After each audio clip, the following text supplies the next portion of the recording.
धुमधामका साथ मनाइयो इन्द्र जात्रा। कान्तिपुर समाचारमा आज किन हुन्छ अपराधको राजनीतिकरण, यसबारे विशेष सामग्री। भारतको बनारस स्थित नेपाली अध्ययन केन्द्रमा विद्यार्थीको आकर्षण अनि विदेशी लगानीमा भित्र्याउन कानुनी संशोधन। अन्तर्राष्ट्रियमा उत्तर कोरियाले आफैलाई घोषणा गर्यो आणविक मुलुक र खेलकुद अपडेट। नमस्कार, अब मुख्य समाचार। भ्रष्टाचार र अपराधका आरोपीलाई समेत दलहरूले गरे उम्मेद्वारमा सिफारिस। पार्टीप्रति वफादारलाई बेवास्ता, विज्ञ भन्छन् अपराधको राजनीतिकरण। इन्द्र जात्रा र कुमारी पूजाको रौनकले रंगियो काठमाडौँ। जीवित देवी कुमारी गणेश र भैरवको रथयात्राको उल्लास।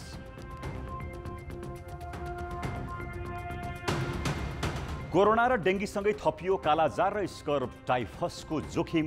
संक्रमण रोकथाममा सरकार उदासीन, चिकित्सक भन्छन् रोग बोकेर घरमा नबसौं। महारानी एलिजाबेथको निधनपछि चार्ल्स बने बेलायतको नयाँ राजा। महारानीप्रति विश्वभरबाट श्रद्धाञ्जली, नेपालमा 3 दिन शोक। र महिला साफ च्याम्पियनसिपको इतिहासमै भुटानको पहिलो जित। श्रीलङ्का 5-0 गोलले पराजित, सोझै सेमिफाइनलमा पुग्ने अवसरबाट नेपाल वञ्चित।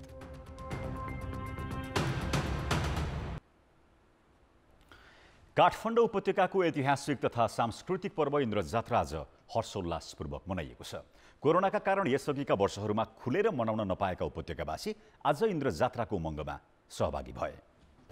उपत्यकाका नेवार समुदायले वर्षाका देवता इन्द्रको पूजा आराधना गरी इन्द्र जात्रा मनाउने गर्दछन्। यसै क्रममा बसन्तपुर स्थित कुमारी घाटबाट जीवित देवी कुमारी गणेश र भैरवको रथयात्रा निकालिएको थियो। बसन्तपुर स्थित गद्दी बैठक अगाडिबाट परम्परागत बाजागाजा सहित कुमारी गणेश र भैरवको रथलाई नगर परिक्रमा गराउने चलन छ। रथ तान्नु अघि राष्ट्रपति, उपराष्ट्रपति, प्रधानमन्त्री लगायत विशिष्ट व्यक्तिहरूले कुमारी गणेश र भैरवको दर्शन गर्नुका साथै भेटी चढाएका थिए। विधिवत रूपमा बुधबारबाट सुरु भएको इन्द्र जात्राको मुख्य दिन आज रथ यात्रा तथा मजीपा लाखेका साथै आकाश भैरवको जात्रा गर्दै नगर परिक्रमा गरी राति अबेरसम्म मनाउने गरिन्छ। जात्राका अवसरमा झक्कु नाच, महाकाली नाच, लाखे नाच, दशावतार तथा देवराजेन्द्रको वाहन एरावत हात्तीको नाच देखाउने गरिएको छ।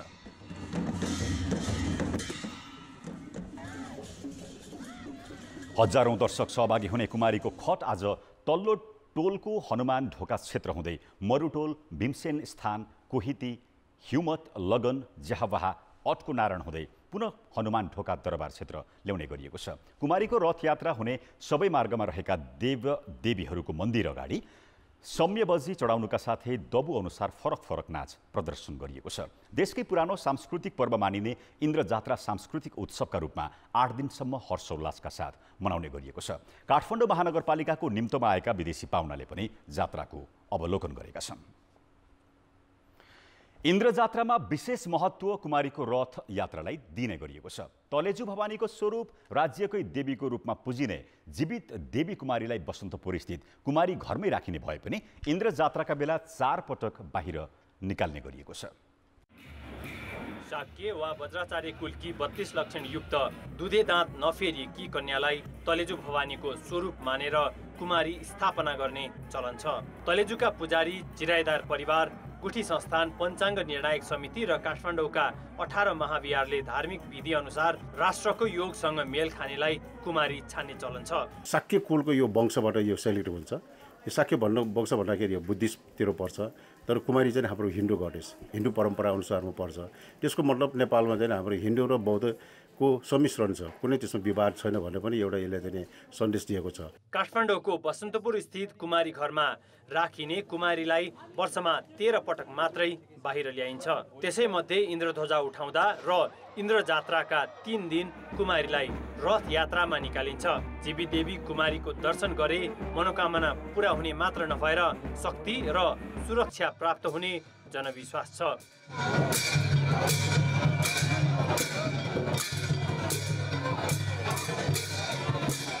किम्वदन्ती अनुसार 17औं शताब्दीमा तान्त्रिक राजा जयप्रकाश मल्लले तलेजु भवानीसँग त्रिपासा खेल्ने गरेकोमा उनले कुदृष्टि लगाएपछि उनी त्यहाँबाट हराएकी थिइन्। राजाले क्षमा माग्दै रोइ कराई गरेपछि तलेजु बालिकाको शरीरभित्र कुमारीका रूपमा प्रवेश गरेको र त्यसै बेलादेखि कुमारी पुज्न थालिएको हो। म व्यक्तिगत भएर आउने होइन, म कुमारीको रूपमा लिएर आउँछु। त्यो तलेजु र कुमारी एउटै हो, तर कुमारीको रूपमा मानिसको रूपमा मानिस तर कुमारीको रूपमा लिएर आएर रूप दिने हो। त्यही कारण कुमारीको शक्ति त पहिले पनि छ, अहिले पनि छ। देवीका रूपमा कुमारी घरमा बसेसम्म उनको नाम सार्वजनिक गरिँदैन। उनको लालन पालन तथा पठन पाठन कुमारी घरमै हुन्छ। सामान्यतः कुमारीका लागि खानेकुरा कुमारी घरमै तयार हुन्छ, तर गोप्य पूजा र विशेष भोजनको व्यवस्था भने तलेजुबाटै गर्ने चलन छ। कुमारी रोए वा ठुलो स्वरले हाँसे राज्यमा महामारी फैलिने, आँखा मिच्दा वा काम्दा राष्ट्र प्रमुखलाई तत्काल सङ्कट आइपर्ने जनविश्वास छ। भन्दाखेरि चाहिँ अब कन्याकुमारी बच्चा मात्र देखिन्छ होइन, यो राज्यकै चाहिँ देवीता भएको हुनाले राष्ट्रमा चाहिँ केही अनिष्ट हुने भएको त्यस्तो केही सङ्केत चाहिँ हुने बेला भयो कि या कुमारी मन्दिरमा त्यस्तो सङ्केतहरू देखाउँछ। यहाँ उपत्यकामा 3 जिल्लाका 9 ठाउँमा तलेजु भवानीको स्वरूपमा जीवित देवीकै रूपमा कुमारी पुज्ने चलन छ। राज्यकै देवीको रूपमा पुजिने भएकाले पनि कुमारी परम्पराको महिमा आज पनि उत्तिकै महत्त्वपूर्ण छ। कान्तिपुर समाचारका लागि क्यामेरामा सञ्जय लुइटेलका साथ सुबिन्द्र श्रेष्ठ, काठमाडौँ। इन्द्रजात्राको प्रमुख आकर्षण भने पुलुकिसी नाच हो। देवराज इन्द्रको वाहन एरावत हात्तीलाई नेपाल भाषामा पुलुकिसी भनिन्छ। इन्द्रजात्राका दिन पुलुकिसी नाचले सबैलाई लोभ्याउने गरेको छ। देवराज इन्द्रको वाहन अर्थात् पुलुकिसी हात्तीको चित्र अङ्कित मुकुट सेतो कपडाले बेरेर बाँसबाट बनाइन्छ। पुलुकिसीभित्र 2 जना मानिस बस्छन्। काठमाडौँको किलागलबाट निकालिने पुलुकिसी बाजाका तालमा दीपबत्ती बुस्यापा बोक्दै सहर परिक्रमा गराउने चलन छ। रोचक कुरा त के भने पुलुकिसी दोहोऱ्याउनेले दीपबत्ती नबोके अनियन्त्रित हुने विश्वास गरिन्छ। इन्द्र हात्ती चढेर यो मोर्टेलोकमा आएर फुल खोज्न आएको थियो।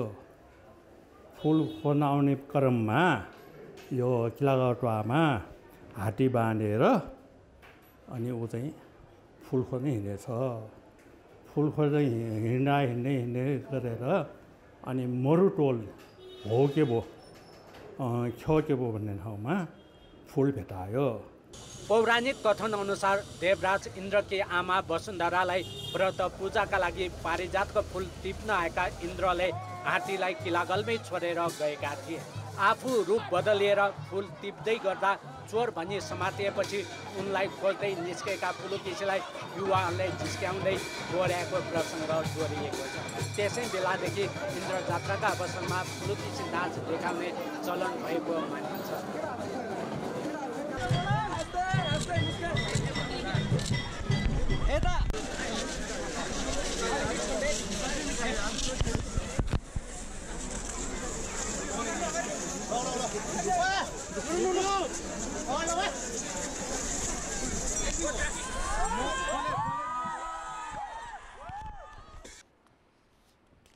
अपराधको राजनीतिकरण र बल मिच्याइकै बोलवाला हुन थालेको भन्दै चिन्ता बढ्दो छ। तर जब चुनाव आउँछ तिनै आपराधिक पृष्ठभूमिका पात्र हावी हुन्छन्। सत्ता चलाइसकेका दलहरूले आसन्न चुनावका लागि भ्रष्टाचार र जघन्य अपराधको आरोपमा जेल बसेका बलात्कारका आरोपी र आपराधिक पृष्ठभूमिका व्यक्तिलाई उम्मेद्वार सिफारिस गरेका छन्। यसले लोकतन्त्र, कानुन र विधिको शासनकै धज्जी उडाएको छ। नेपाली काङ्ग्रेसले बम विस्फोट र मानिसलाई जिउँदै इट्टा भट्टामा हालेर हत्या गरेको आरोप लागेका मोहम्मद अफ्ताब आलमलाई रौतहट 2बाट प्रतिनिधि सभा सदस्यका लागि उम्मेदवारमा सिफारिस गरेको छ। पूर्व मन्त्री आलम हाल ललितपुरको नक्खु कारागारमा छन्।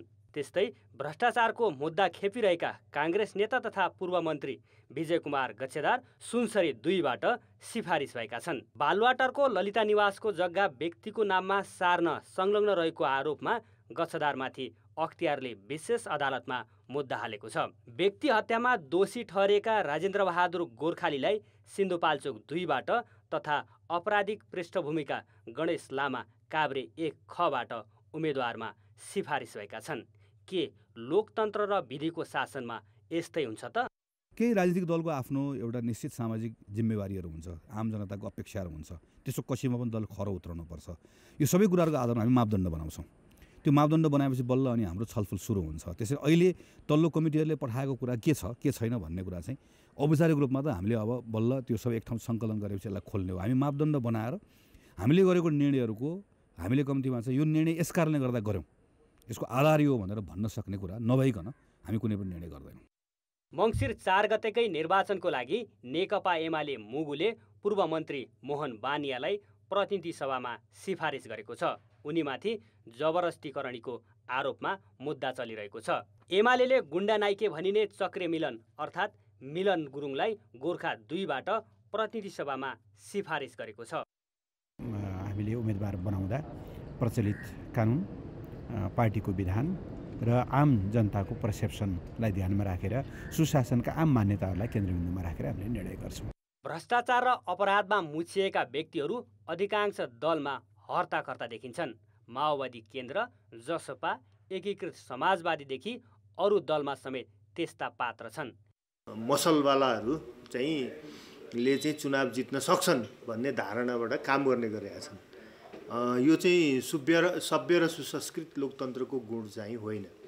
टिकापुर हत्याकाण्डमा दोषी ठहर भई जेलमा रहेका रेशम चौधरीलाई नागरिक उन्मुक्ति पार्टीले बर्दिया 2बाट प्रतिनिधि सभामा सिफारिस गरेको छ। उनी 2074मा अदालतमा मुद्दा दर्ता भएकै अवस्थामा प्रतिनिधि सभा निर्वाचन जितेका थिए। लोकतन्त्र र विधिको कुरा गरेर नथाक्ने दलले चुनावका बेला आपराधिक प्रवृत्तिलाई किन प्राथमिकता दिन्छ त? यो भनेको के हो भने उहाँहरूले जनताप्रति, मतदाताहरूप्रति, नागरिकप्रति र त्यो अपेक्षाप्रति उहाँहरू कुठाराघात गर्नुहुन्छ। उहाँहरू दम्भी हुनुहुन्छ, घमण्डी हुनुहुन्छ र उहाँ थोरै पनि यो लोकतन्त्रलाई जनमुखी बनाउने कुरामा उहाँहरू उत्तरदायी हुनुहुन्न। संविधान, कानुन, लोकतन्त्र र आफैले बनाएको मापदण्डको समेत उल्लङ्घन गरेर भ्रष्टाचार तथा आपराधिक गतिविधिलाई दलले प्राथमिकता दिनु सुशासन र जनमतको समेत अपमान हो। कान्तिपुर समाचारका लागि क्यामेरामा सुरज खड्का र विनोद कोजुका साथ प्रकाश बमको रिपोर्ट। नेपाली कांग्रेसको जनाधार क्षेत्र मानिएका मध्य प्रदेशमा टिकट सिफारिसको विषयलाई लिएर नेता कार्यकर्ता बीच निकै असन्तुष्टि छ। पार्टीको नीति र सिद्धान्तप्रति वफादारलाई बेवास्ता गर्दै पैसावाला उद्योगी व्यवसायीको नाम राख्न लगाएको आरोप छ। यति मात्र होइन, टिकट सिफारिसका लागि बोलाइएका भेलामा कुटपिटका घटना समेत भएका छन्। जनकपुर धाममा जिउँदो शहीद भनेर चिनिन्छन् ललन चौधरी अर्थात् रामानन्द चौधरी, जो 2046 को आन्दोलनमा प्रहरीको कुटपिट र यातनाका कारण गम्भीर घाइते भएका थिए। त्यतिखेर नेवी सङ्घका तर्फबाट अग्रमोर्चामा देखिएका चौधरीलाई काङ्ग्रेसले बिर्सिएको छ। मङ्सिर 4 को प्रतिनिधि सभा तथा प्रदेश सभा निर्वाचनका लागि धनुषाबाट सिफारिस गरिएका 110 जनामा पनि चौधरीको नाम भने छैन। कर्मठ युवाहरूको डेभलपमेन्टको बाटो मैले खोल्न खोजेको छु। त्यसकारण नातावादको बावाद जे भए पनि जनताले मलाई विश्वास दिएको छ। जनताको लागि म काम गरेको छु, लोकतन्त्रको लागि म काम गरेको छु। मलाई जनताले एक्सेप्ट गर्छ भन्ने मेरो विश्वास छ। प्रतिनिधि सभाको 4 र प्रदेश सभाको 8वटा निर्वाचन क्षेत्र रहेको रौतहटको अवस्था पनि उस्तै छ। इँटा भट्टामा जिउँदै जलाएर नरसंहार गरेको घटनाका आरोपित मोहम्मद आफ्ताफ आलम लगायत 146 जनाको नाम काङ्ग्रेसले सिफारिस गरेको छ। यहाँ पनि टिकट सिफारिसमा आकाङ्क्षीहरूको चर्को असन्तुष्टि छ। विभिन्न समयमा पार्टीको लागि पार्टीको आह्वानमा खटेका व्यक्तिहरूको या त्यो लोकतान्त्रिक आन्दोलन होस् या त्यो 46 सालको किन न आन्दोलन, त्यो सबै आन्दोलनमा खटिएका व्यक्तिहरूको नाम नै मात्र सिफारिस भएको छ। तर अब कुनै ठाउँमा त्यस्तो अब यो मतलब जो कुरा अहिले उठिरहेको छ त्यस्तो मलाई लाग्दैन। नेताहरूले राजनीतिलाई सेवाभन्दा व्यवसाय बनाएको, टिकटका लागि आफ्ना आसेपासेको नाम राख्न लगाएको, एक अर्कालाई स्वीकार नगर्ने प्रवृत्ति जस्ता कारण मधेसमा काङ्ग्रेसको जनाधार खस्कदो छ। पेपरहरू त तपाईको पार्लियामेन्ट्री बोर्डले हेर्छ, हरेक पेपर हेर्या हुन्छ। कसैको छुटेको छ, जानी छोड्या हुन्छ हैन। त्यो छ भने हामी हेर्छौँ। त्यो जबरजस्ती नाम काट्न खोजेको छ भने त्यो कट्दैन। त्यो चाहिँ नि जिल्ला सभापतिजीहरूले, जिल्ला कार्य समितिले, तपाईको प्रदेशको कार्य समितिले नाम थपेर पठाउनुहुन्छ या सेन्टरले थपेर पठाउँछ। नेता कोइरालाले जस्तो सुकै दाबी गरे पनि लामो समयदेखिको पार्टीभित्रको गुटबन्दी अहिले झनै बढेको छ। नेता कोइराला सहभागी जनकपुरका कार्यक्रमदेखि काठमाडौँ फर्किने क्रममा विमानस्थलसम्म संस्थापन लगायत अन्य कुनै समूहका नेता कार्यकर्ताको उपस्थिति देखिएन। सम्भवतः यही कारण हुनुपर्छ लामो समयदेखि यसै क्षेत्रबाट चुनाव लड्दै आएका नेताहरू सुरक्षित रहनकै लागि समानुपातिक रोजिरहेका छन्। प्रतिनिधि सभाको 4 र प्रदेश सभाको 8वटा निर्वाचन क्षेत्र रहेको धनुषामा 2074 को निर्वाचनमा प्रदेश सभामा मात्र 1 जना निर्वाचित भएका थिए। केही महिना अघि भएको स्थानीय तहको निर्वाचनमा काङ्ग्रेसभित्र देखिएको अन्तर्घात आउँदो निर्वाचनमा नहोला भन्न सकिन्न। कान्तिपुर समाचारका लागि रौतहट सहकर्मी राजेश्वर पाण्डे र बिर्खेश यादवका साथ अनिल मिश्र, जनकपुर धाम, धनुषा। अब जनताको आवाज आज हामीले 7 प्रदेशमा सोधेका छौं। दलहरूले विवादास्पद व्यक्तिलाई चुनावमा उम्मेदवार बनाउन किन सिफारिस गरेका होलान्? जनताको आवाज। पार्टीहरूले पैसा र पहुँचको आधारमा यो उम्मेदवारहरू सिफारिस गरिरहेका छन्, एकदम यो गलत हो। सिफारिस गर्ने नेताहरू त्यस्तै मान्छेबाट परिचालित छन्। इमानदार मान्छेहरूले टिकट पाउनु पर्यो। जित्न सक्ने उम्मेदवार होला। पार्टीमा पक्कर भएको कारणले गर्दा पार्टीप्रति अति माया र अति चाहिँ नि सक्रियता हुँदै आउनु भएकोमा अब सानो विवादमा उहाँलाई चाहिँ पार्टीले बहिष्कार गर्न मिल्दैन। दोषी ठहर नभएको हुनाले गुट उपगुटका कारणले कानुनले दोषी नठहरेर देशको लागि दुर्भाग्य हो। मुलुकले अग्रगति लिन नसक्नु कारण पनि यस्तै विवादित व्यक्तिहरूको हाबी भएको कारण हो। पार्टीले चाहिँ अरू नेताहरूलाई सक्षम नदेख्नु, आफूलाई लागेका ब्लेमहरूलाई चाहिँ राम्रो बनाउनको लागि एउटा अनुशासित भएर पार्टीमा लागेर चाहिँ केही गर्न चाहेको कारणले पनि उहाँहरू सिफारिसमा पर्न सकेको हुन सक्छ। जनतासँग पो विवादमा परे त उनीहरू पार्टीगत हिसाबले पार्टीको नेतासँग पार्टीमा विवाद परेनन्। कानुनहरूले पनि फितलो भएका कारणले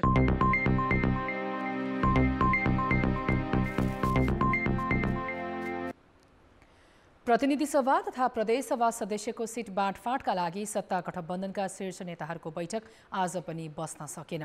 प्रधानमन्त्री निवास बालुवाटारमा आज अपराह्न गठबन्धन दलका शीर्ष नेताहरूको बैठक बस्ने भनिएको थियो, तर नेताहरू उपस्थित नभएपछि भोलि दिउँसो 4 बजे बस्ने गरी स्थगित गरिएको छ।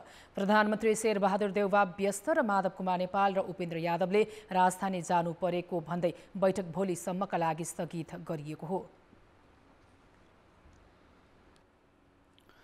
अब बाँकी समाचार। के तपाईलाई टाउको र शरीर दुख्ने तथा ज्वरो आउने समस्या देखिएको छ? यसलाई सामान्य समस्या हो भनेर घरमै बस्नु भएको छ भने समस्या झनै बढ्न सक्छ। किनभने पछिल्लो समय धेरै जिल्लामा डेङ्गीसँगै स्कर्ब टाइफस, कालाजार लगायतका कीटजन्य रोगको संक्रमण बढेको छ। स्कर्ब टाइफसले शरीरका विभिन्न अङ्गमा असर पार्दछ भने डेङ्गीले रक्तस्राव गराउँछ।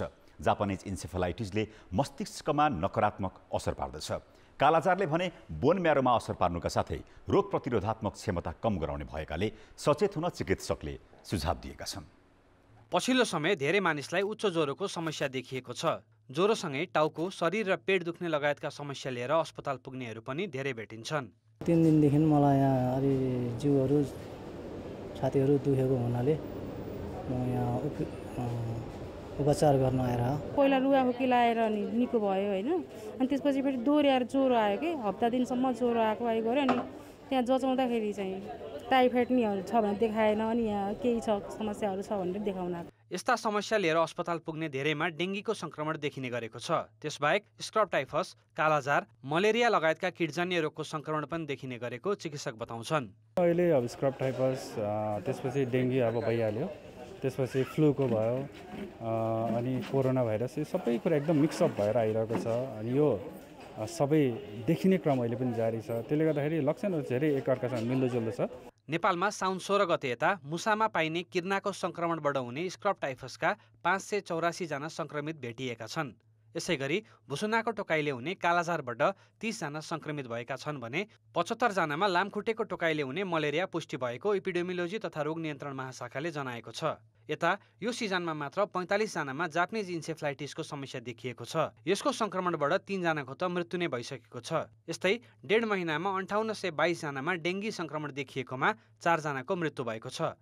कीटजन्य रोगको संक्रमण बढ्दै गए पनि सरकारले नियन्त्रणमा खासै ध्यान दिएको पाइँदैन। डेङ्गीको सँगसँगै अन्य रोगहरू पनि के भन्छ हामीले सचेत हुनु पर्यो। भेक्टर बर्न डिजिजहरू जस्तो कालाजार भयो, त्यसपछि स्क्रब टाइफस भयो, त्यो सँगसँगै जापानिज एन्सेफ्लाइटिस पनि, तिनीहरूको लागि पनि के भन्छ हामी काम चाहिँ अब भइराखेकै छ र पब्लिकलाई हामीले अब यो यसका हाम्रै गर्ने गरिरहेका छौँ। तर के भन्छ यसको बच्ने उपायहरूमा पनि के भन्छ सचेत के भन्छ हुनु पर्यो। नेपालमा प्रत्येक वर्ष वर्षातको समयमा कीटजन्य रोगको जोखिम बढ्ने गरेको पाइन्छ। अझ यो वर्ष त केही व्यक्तिको ज्यानै गइसक्दा पनि नियन्त्रण गर्न सरकारले प्रभावकारी काम गर्न सकेको देखिँदैन। कान्तिपुर समाचारका लागि क्यामेरामा रूपक कोइरालाका साथ कृपाल गौतम, काठमाडौँ। न्याय नपाए गोर्खा र विद्या नपाए बनारस जानु नेपाली समाजका पुराना पुस्ता माझ चल्तीको उखान हो। यो उखानले भने जस्तै हाम्रा पुराना पुस्तालाई शिक्षित बनाउन बनारसको ठूलो योगदान छ। सन् 1976 मा बनारसको हिन्दू विश्वविद्यालयमा स्थापना भएको नेपाल अध्ययन केन्द्रमा अहिले पनि विद्यार्थीको आकर्षण उस्तै छ। राणा शासनमै धेरै नेपालीका लागि शिक्षाको केन्द्र थियो बनारस। नेपालका पुराना पुस्ताका उच्च राजनीतिज्ञ कर्मचारीदेखि शिक्षक प्राध्यापकहरूले बनारसबाटै शिक्षा आर्जन गरे। अझ बीपी कोइराला, पुष्पलाल श्रेष्ठहरूले त यहीँबाट राजनीतिक विद्रोहको बिगुल फुकेका थिए। भारतकै पुरानो मध्येको बनारस हिन्दू विश्वविद्यालयमा सन् 1976 मै नेपाल अध्ययन केन्द्र स्थापना गरिएको थियो। नेपाल र भारतका विद्यार्थीले नेपालसँग जोडिएका विषयमा केन्द्रबाट विद्यावारिधि समेत गर्दै आएका छन्। नेपाल के राजनैतिक, आर्थिक, सामाजिक, सांस्कृतिक तमाम मुद्दों पर अध्ययन करने का भारत के अंदर एकमात्र ये संस्था है जो तमाम मुद्दों पर PhD करा रही है। अंडर ग्रेजुएट और पोस्ट ग्रेजुएट में इकोनॉमिक्स, नेपाल के सामाजिक, सांस्कृतिक, भौगोलिक अन्य दशाओं पर अध्ययन हो रहे हैं। अंडर ग्रेजुएट और पोस्ट ग्रेजुएट में क्लासेज कर रहे हैं। 2050 सालमा तत्कालीन प्रधानमन्त्री गिरिजाप्रसाद कोइरालाले बनारस भ्रमणका बेला नेपाल अध्ययन केन्द्र भवन शिलान्यास गरेका थिए। विश्वविद्यालयमा नेपाली भाषाको समेत पढाइ हुन्छ। गुरुकुल, धर्मशाला वा विश्वविद्यालयका होस्टलमा बसेर पढ्ने नेपालीको सङ्ख्या उल्लेख्य छ। संस्कृत विद्या, वेद, व्याकरण, कर्मकाण्ड सिक्नेका लागि त केन्द्र नै हो बनारस। त्यसबाहेक मेडिकल, विज्ञान, साहित्य, कला लगायतका क्षेत्रमा अध्ययन गर्न पनि नेपाली बनारस हिन्दू विश्वविद्यालय पुग्छन्। धर्म, संस्कृति र दर्शन क्षेत्रमा अध्ययन गर्ने नेपाली विद्यार्थीको सङ्ख्या 1000 बढी रहेको सम्पूर्णानन्द संस्कृत विश्वविद्यालयका धर्मदर्शन विभागका अध्यक्ष हरिप्रसाद अधिकारी बताउँछन्। बनारसले नेपाललाई धार्मिक परम्परा, सांस्कृतिक विरासत र सनातन शिक्षा प्रणाली लगायतका क्षेत्रमा अहिले पनि कसिलो गरी जोडेर राखेको छ। सङ्ख्यामा कमी भएको छ, तर नेपालबाट शिक्षाका लागि बनारस आउने क्रम भने टुटेको छैन। कान्तिपुर समाचारका लागि भारतको वाराणसीबाट राजेश मिश्रको रिपोर्ट। आर्थिक र सामाजिक उन्नति तथा रूपान्तरणका विविध विषयमा बहस चलाउने गरी कान्तिपुर मिडिया ग्रुपले 3 वर्ष यतादेखि गर्दै आएको कान्तिपुर कन्क्लेभको तेस्रो संस्करण भोलि र पर्सि काठमाडौँमा हुँदैछ। सन् 2019 मा सुरु भएको कान्तिपुर कन्क्लेभको दोस्रो संस्करण सन् 2020 मा भएको थियो। महामारीले स्थगन भएको तेस्रो संस्करणमा नेपाल, दक्षिण एसिया, दक्षिण पूर्वी एसिया र युरोपका प्रबुद्ध व्यक्ति वक्ताका रूपमा सहभागी हुनेछन्। कुल 12 सत्रमा 52 वक्ता सहभागी हुनेछन्, जसमा 11 जना विदेशबाट छन्। प्रधानमन्त्री शेरबहादुर देउवाले शुभारम्भ गर्ने यो कार्यक्रममा पहिलो दिनमा पूर्व निर्वाचन आयुक्त भोजराज पोखरेल र भारतका पूर्व राष्ट्रिय सुरक्षा सल्लाहकार शिवशंकर मेनन सहभागी हुनेछन्। पूर्व प्रधानमन्त्री केपी शर्मा ओली, राष्ट्रिय योजना आयोगका पूर्व उपाध्यक्ष स्वर्णिम वाग्ले पनि सहभागी हुनेछन्। पहिलो दिन जलवायु परिवर्तन, डिजिटल रूपान्तरण, अन्तर्देशीय ऊर्जा प्रसारण, नेपाल र विश्व तथा विश्व समुदायमा नेपालको सफ्ट पावर विषयक बहस हुनेछन्। दोस्रो दिनका सबैजसो सत्र नेपाली भाषामा हुनेछन्, जसमा एसियाका भूराजनीति र विकास, सार्वजनिक संवादको शैली, आयात निषेधकी निर्यात, सङ्गीतको सिमाना र नेतृत्वमा महिला अब पहिला विषयमा बहस हुनेछन्।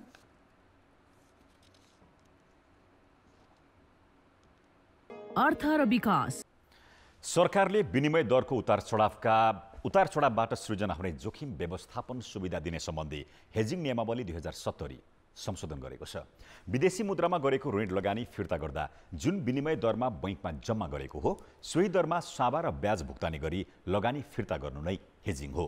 नयाँ नियमावलीमा जलविद्युत, प्रसारण लाइन, सडक, पुल, द्रुतमार्ग, क्षेत्रीय तथा अन्तर्राष्ट्रिय विमानस्थल, रेलमार्ग, स्वास्थ्य, कृषि, शिक्षा, पर्यटन, सूचना प्रविधि, औद्योगिक पूर्वाधार र शहरी विकास लगायतका क्षेत्रले हेजिङको सुविधा पाउनेछन्। अब जनमतको अन्तिम परिणाम। जनमतमा हिजो हाम्रो प्रश्न थियो, पर्यटकसँग लिने शुल्कका विषयमा सरकारकै 2 निकाय आरोप प्रत्यारोपमा उत्रनुलाई के भन्ने? ए. जस लिने होड, बी. समन्वय अभाव र सी. गैर जिम्मेवारीको पराकाष्ठा। जनमतको अन्तिम परिणाम यस्तो छ, ए. जस लिने होडमा 15%, बी. समन्वय अभावमा 21% र सी. गैर जिम्मेवारीको पराकाष्ठामा 64%। अब आजको प्रश्न। जनमत। हाम्रो प्रश्न छ, वैदेशिक लगानी सहज रूपमा भित्र्याउन के गर्नु पर्ला? ए. नीतिगत सुधार, बी. विश्वासको वातावरण र सी. सुरक्षाको प्रत्याभूति। जनमतको अन्तिम परिणाम भोलि बेलुकी 8 बजेको कान्तिपुर समाचारमा प्रसारण गर्नेछौँ।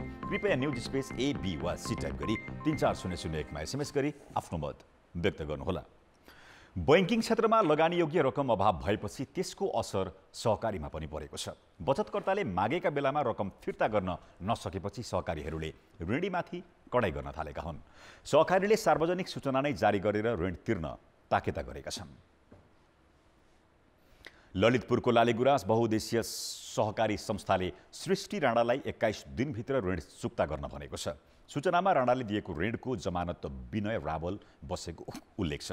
रावल र राणा श्रीमान श्रीमती हुन्। राणा निलम्बित प्रधान न्यायाधीश चोलेन्द्र शमशेर जबराकी छोरी हुन् भने रावल पूर्व गभर्नर तिलक रावलका छोरा। तर जमानी बसेका रावलले भने 1.5 महिना अघि 42 लाख ब्याज तथा किस्ता बुझाएको र केही दिनेताको किस्ता र ब्याज करिब 7 लाख मात्र बुझाउन बाँकी रहेको दावी गरेका छन्।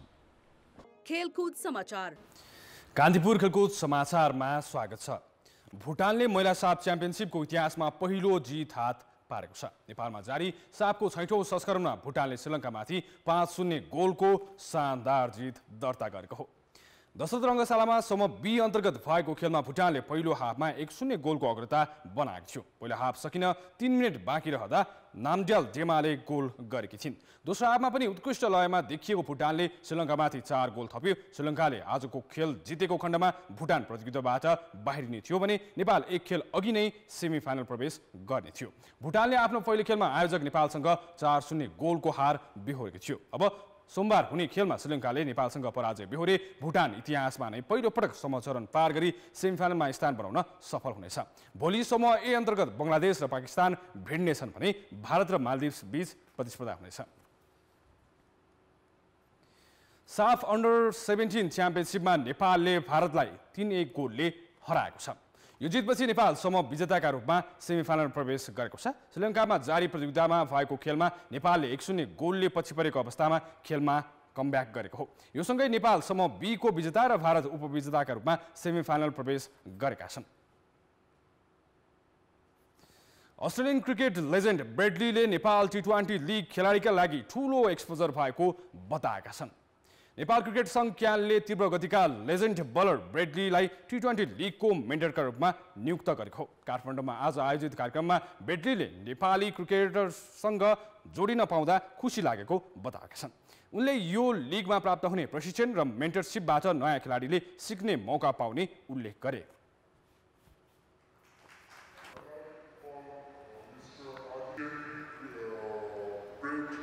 It's going to get better and better and better. So we've got young players coming through, great opportunity, great exposure. They're on a big platform. These young cricketers can go to that next level now. So with the right coaching, with the right mentorship, with the right people behind them, which we have, then I just believe this is going to get bigger and bigger. ब्रेडलीले online मार्फत खेलाडीलाई प्रशिक्षण दिनेछन्। उनी आजै भारत प्रस्थान गरी क्यानको आयोजनामा हुने लागेको लिग असोज 8 गतेदेखि ट्यु मैदानमा हुनेछ। कान्तिपुर खेलकुद समाचार अहिलेलाई यति नै। अब मौसम सम्बन्धी जानकारी।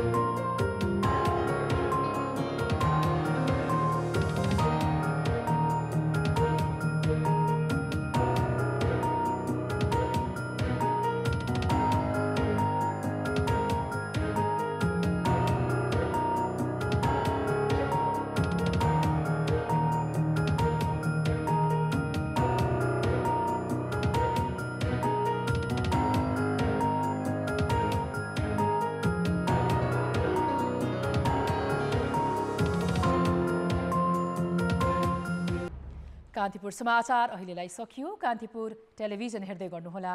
नमस्कार।